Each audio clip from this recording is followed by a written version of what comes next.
Hello, this screencast is designed to show you how to complete fact context for teaching and learning. Once you are in the correct class, you are going to go over to the left navigation bar and click on Section 1, Context for Teaching and Learning. It will take you to this page.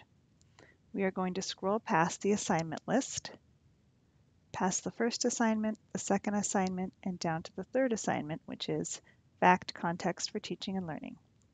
To access the actual assignment, I need to click on the orange writing the bottom of the assignment block, which is a link that will take me into the assignment itself. I need to download Fact Context for Teaching and Learning.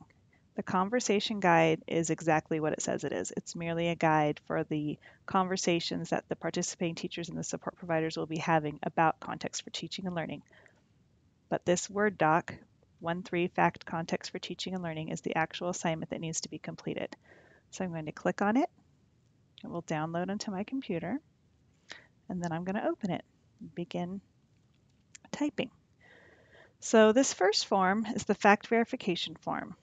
The participating teacher will complete this top portion.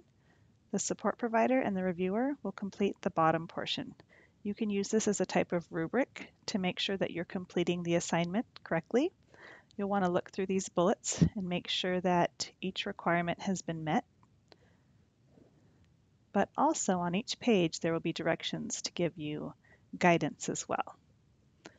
So the first part is all about student services and your students and what they're needing. So you want to fill this out, read each of the columns as best as you can. If your district or school provides this information in another format, you can make a copy and scan and insert it into this document. But it needs to give the same information. That's important. So once that's completed, we're going to scroll down, and here's more information. You may have students that are in GATE. You may have students that are ELs. You may have students with 504s. You want to complete those as needed. If you don't have students in any or either of these sections, you want to click and write NA, because if you don't have students in any of these and you write nothing in here, it'll look like you just skipped the page. So we definitely want you to write NA in a section that does not apply to your caseload. The instructional environment.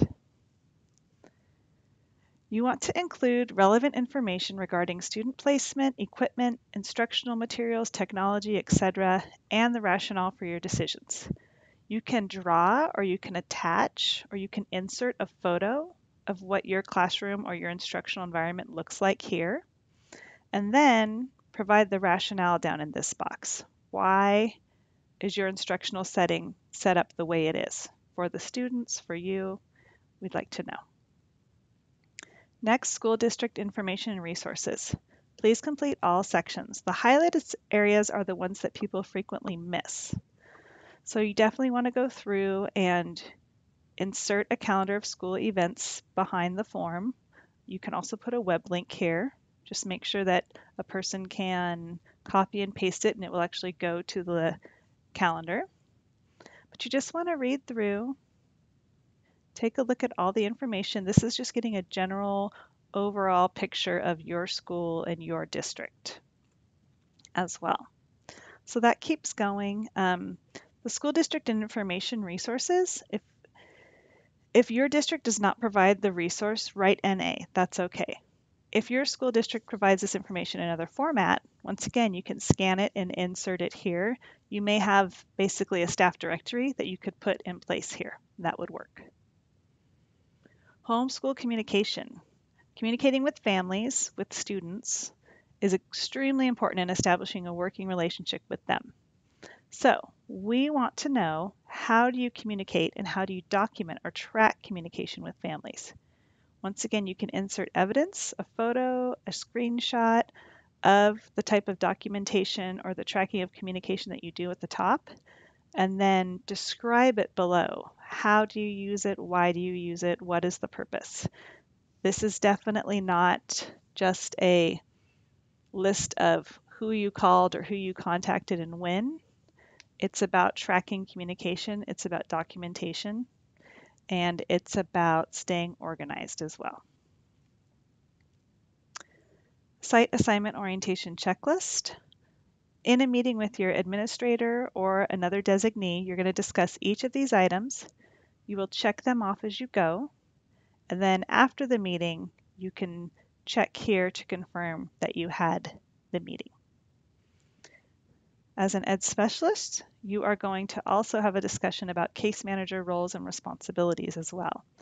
And this meeting will be with your direct IEP supervisor. You will discuss each of these items, check them off as you discuss, and then check here to confirm that you had the conversation.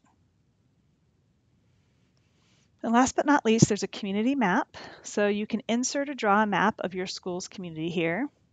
That can be the immediate school community, it can be the city, it can be the county, depending on what your students need. And underneath, you're going to list at least 3 resources that could benefit your students as well, or your families. And that is how you complete 1-3 Fact Context for Teaching and Learning.